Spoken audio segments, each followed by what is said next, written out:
You're listening to ResultsLeader.fm. Being a thought leader is easy. Getting results is hard. This show is for the results leader who lives and dies by their results. Here is your host and Chief Results Leader, Jonathan Rivera. You are listening to ResultsLeader.fm. Welcome back. And I've got something special for you, as I always do.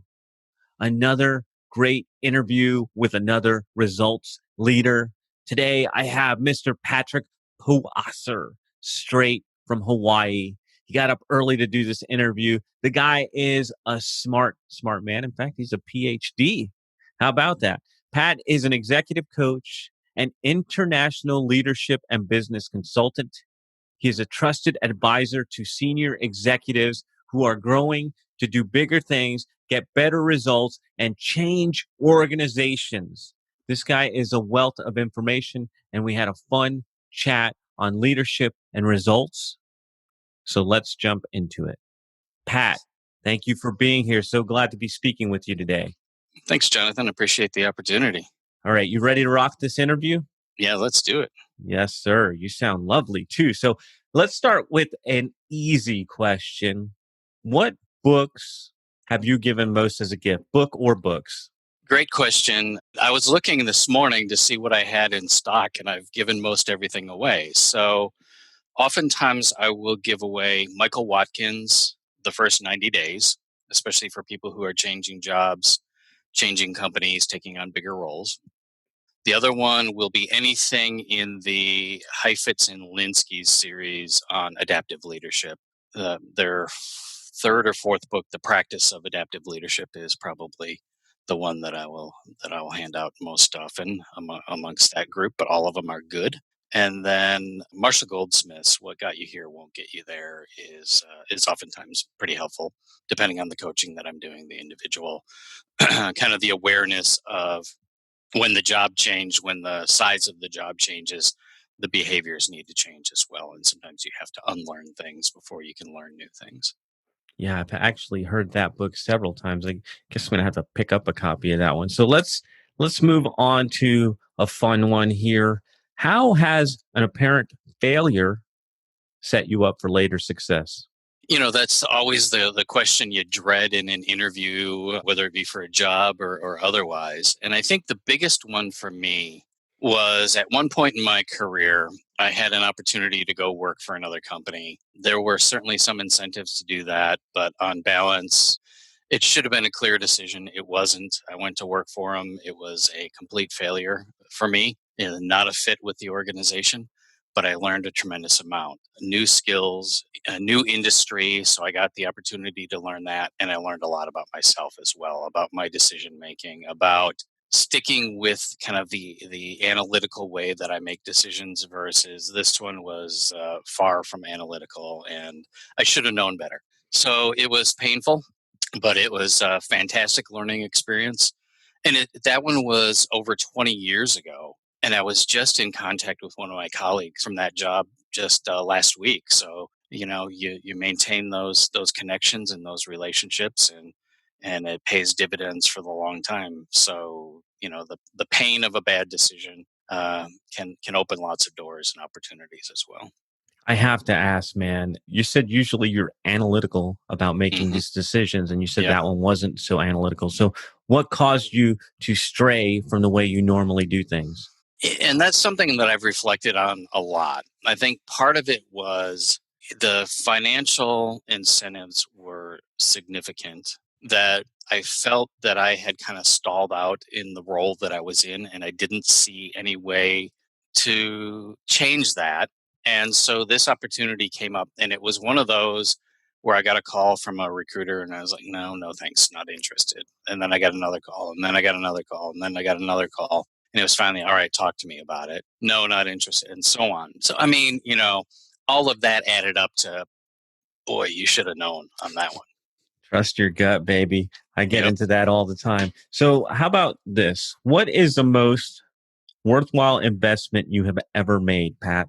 Worthwhile investment that I have ever made. I think it was probably going to graduate school, getting my master's degree and my PhD at Iowa State University. Go Cyclones. Not necessarily because of the degrees, and I rarely use the degrees in anything, but because of the opportunity to stretch myself, to challenge myself, to learn new things, to be uncomfortable in the learning, and develop a group of friends. The graduate school was, now you're going to make me do math, a long time ago, and still connection with a tremendous number, a high percentage of the people that I went to graduate school with. Smart people, great resources, wonderful friends, and great thinkers, great professionals as well. Nice group to have around you. I can't help but ask, so I'm going to have to divert from the questions for a second because this just Hmm. came up twice in a row where you told me about the bad experience and still remaining in contact with some of those people 20 years later with that company. And now you told me about school and remaining in contact with those people. And I have this thought that sometimes we outgrow the people around us. So, how is it that you're able to maintain these relationships for the long term?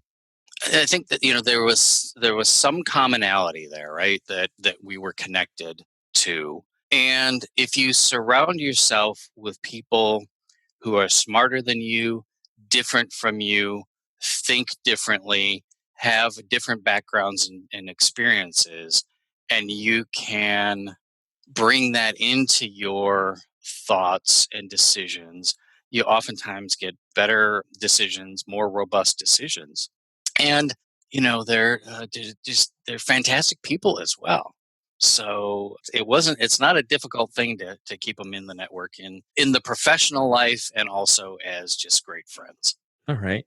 Let's move on to the results part of this because we've been playing softball and now I want to get into the meat and potatoes. So, Pat, why are results so important to you? Every role that I've had, either in the corporate world, which I was in for almost 25 years, working inside large, Fortune 500s, or in my consulting role, it's about helping my clients, either internal or external, to achieve better results, either as an organization, as an individual within the organization, as a team within the organization. So my focus is on helping the individual, the organization, the team achieve greater results, achieve more of what they want to achieve, what they need to achieve. So the focus is always on the client and what they're going to get out of it, how their behaviors are going to change, what's going to happen to the results as a result of those changes. So I'm only successful when my clients are successful, and that's been true throughout my entire career. Doesn't matter if I was working internal or now as an external consultant. If my clients don't get value out of it, don't get results out of it, then I'm taking up their time, taking up their attention, taking up their money, and that's not fair to them, and that's distracting me from things that I could do to help other organizations. So the focus is always, start with the end in mind. The Covey, one of his principles, and then what are the results that you're trying to get, and that's kind of the conversation that I'll have with clients. They'll ask me, can you come in and do X? And then the conversation goes, all right, can we back off, can we zoom out a little bit, what does the result of that look like?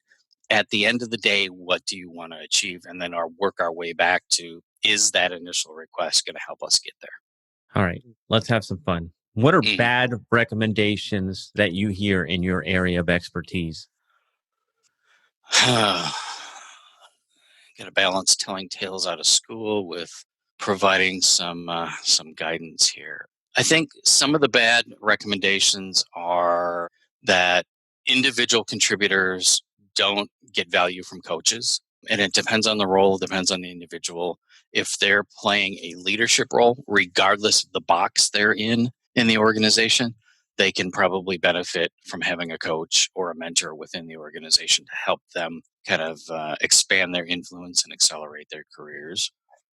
I use a number of assessment tools when I do coaching and when I do consulting. And there are some out there that I've chosen not to use. And some of them are widely used. And the value of those, if you look at the psychometrics behind it, which I'm sure you've done in preparation for this, is it's popular for some reason, but it doesn't tell you a whole lot. Coming back to the thought on results, the results that you get out of it may be somewhat helpful, actually may distract you from what you might want to actually be working on. So there's a lot of science behind the work that I do, and my clients typically don't see that. They don't need to see that. That's just what's in my toolkit to help them achieve the results that they need or they want to achieve. So I'm curious, man. Give me one tool, one or two tools that you use. I have to that know. I use, okay, good. I'm glad you went that way versus the other way. So I think, for if you're working on leadership, probably the best, if not the top two or three, is Hogan Assessments, either leadership profile or leadership insights. A tremendous amount of information that comes out of that. And it sets the table for some absolutely wonderful conversations and sometimes some really tough conversations with the client. So Hogan Assessments, good stuff. And then I use a multi feedback tool, or 360 as they're commonly known. I've used it for over 20 years, called Profiler as well, and provides fantastic feedback. So those are the two that are kind of always at the top of the toolbox, ready to go when you need it. So, but the question is, what value is that going to add? Because again, you're taking time and effort and money from the client to do those additional assessments. Are they going to get some return on that investment by you using it? So I don't use them all the time, but when I do, those are definitely at the top of the heap. Excellent. So, in the past 5 years, what new realization has helped you get better results for your clients? And I think it's probably something that I knew at some level all along, but oftentimes they already know it. They know the solution, but for whatever reason haven't been able to bring it to the fore. It's frightening, it's difficult, it's uncomfortable, it's risky. But when you guide the conversation correctly, when you ask the right questions, oftentimes they'll have the aha moments. And it may be slightly different than you thought it might be, about how they're going to change their behavior, how they're impacting other people, how they're either facilitating results in the organization or getting in the way of results being generated in the organization. And taking the time to simply truly listen, to ask the right questions, to allow individuals to explore in their minds on their own and then try new things is pretty powerful. Historically, maybe I was a bit more hands-on. What about this? What do you think about that? Have you tried that? Versus, what could you do differently? Was the impact of those behaviors that you just told me about for yourself, for your team, for your family, for the company, for the community? And allowing people, your client, a safe space to think about that and to have a conversation about it when it's oftentimes uncomfortable for them to have that conversation. Interesting. So you are really, when did you make that shift? So you said that you used to maybe be more assertive or suggest more, and now you moved to a more allowing them to discover it. How did you figure that out, and when did you make that shift? And I think, Jonathan, it was probably, I was doing more of that, providing suggestions and so on when I was in the corporate world. Just, so many demands on time, my time, the client's time, and we've got to get to something quickly. And as I kind of matured in those roles and figured out where I was having the most impact in the organization, and that was in developing other people to deliver more and more. And then certainly have honed that over the past, 5 years or so as I've been out on my own and after I launched my consulting firm. That living here in Hawaii, it's all about relationships and listening and caring and supporting, and that really accelerated it. That I had to shift from telling, suggesting, to listening and allowing other people to the time to reflect and come up with their own ideas, and then explore. Okay, if you try that, what's it going to look like? What's the impact going to be? How are other people potentially going to support you in that change? How are they going to react to that? if you've never engaged in that behavior in your life or have traditionally engaged in just the opposite of that behavior. They're going to look at you like, what the heck's going on here? So, how do you bring those people that are going to be affected by that change into the fold as well? Say, hey, I'm trying something new. Keep me honest. Let me know if it's working or not. That's difficult. That takes a level of humility. But I guess if you're hiring It a does. coach, you have that. Cool. So let's turn this on you for a second. What area of your business would you like better results? Most of the work that I do is around leadership and the things that hang off of leadership, organizational culture, business strategy, just relationships with the individuals in the organization. And I do that either through coaching, executive coaching, leadership coaching, and through consulting. And the balance of those two, the coaching and the consulting, has changed over the last few months, largely due to COVID, to changes in where clients are focusing their time and attention, and to the virtual technology. It's easier oftentimes to coach an individual via Zoom or whatever platform you're using than it is to try to do consulting work with multiple people. It's certainly doable, but the balance of my business has shifted to more coaching. And I've really come to enjoy the coaching a lot, and I would like to be able to do even more of that, have a greater reach on coaching. I've got clients here in Hawaii, I've got clients on the mainland US, I've got clients international. And being able to do this virtually certainly allows me to have clients virtually anywhere in the world. And one of the holdbacks to that is, English. That's what I've got in my holster. Even though I've got international clients, a few words here and there, but that doesn't help when you're trying to coach somebody. But finding those pockets of individuals who could benefit from what I have to offer wherever they are around the world, whatever industry. I've worked in multiple industries, have clients in multiple industries, and that's something that I'm always interested in exploring too. Learning something new, learning about a new company, a new industry, a new individual, what they've done. I always learn something.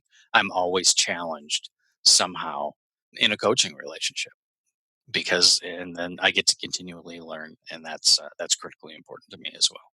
It's actually one of my favorite things is growing and learning from the people we work with. It's like a blessing and a gift, and it's very satisfying.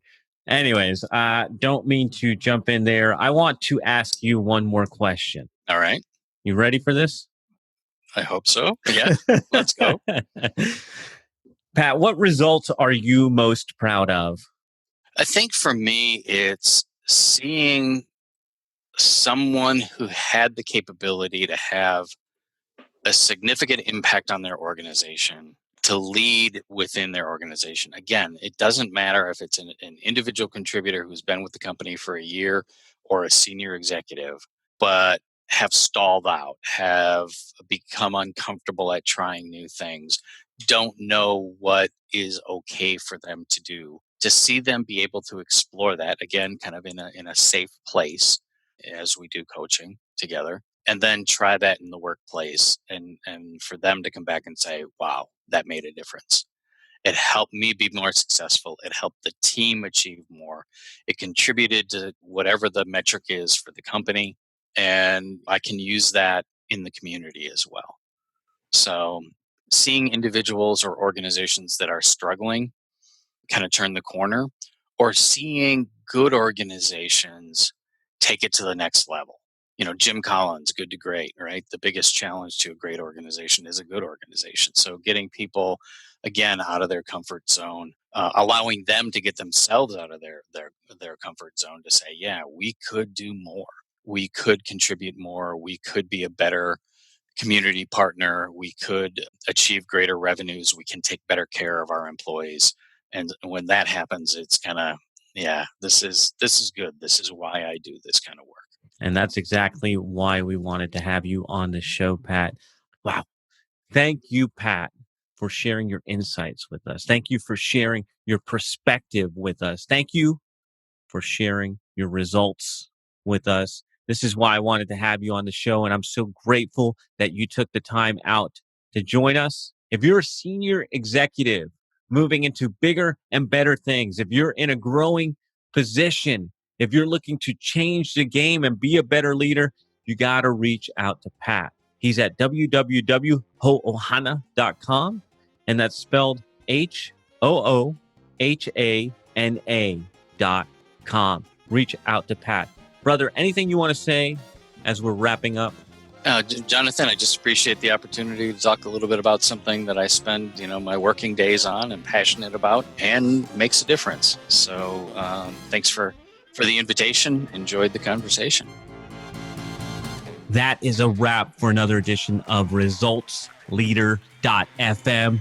If you are out there getting results for your clients and you want to be featured on the show, go to ResultsLeader.fm now and apply to be on the show. And if you love what you're hearing, share the show, give us a rating and review, do anything to help us get the message out there. Thought leadership is easy, but results leadership is hard.